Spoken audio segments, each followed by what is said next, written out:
ATG is a flagship initiative designed to streamline B2B cross-border trade, connect with verified traders. Kenya stands on the edge of a new era in trade. We are not here to talk about potential. We are here to activate it.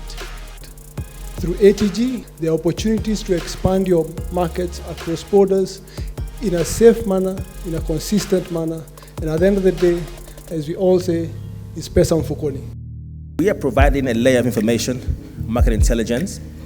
So together, these tools form one powerful engine, which we call Africa's digital trade highway. We've been scratching our heads trying to find solutions, but here is a solution that has found us. We must embrace it, we must run with it, we must make sure that this talking about AFCFTA is no longer just a dream, it's a reality, isn't it? For UBA Bank, we brought on board our ecosystem of 20 countries. We're in 20 countries in Africa. You don't need to pay to go to a trade fair.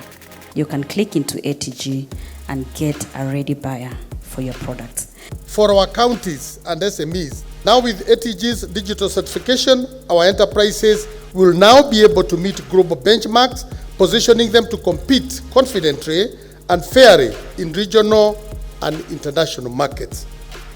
Our traders, cooperatives, and entrepreneurs will benefit from training, compliance support, and knowledge sharing, thereby strengthening their competitiveness in both regional and global markets. The thing we need to really change as Africans is the speed of execution. It is honestly my view that integrating these custom systems with ATG creates the seamless nature that we are looking for in trade.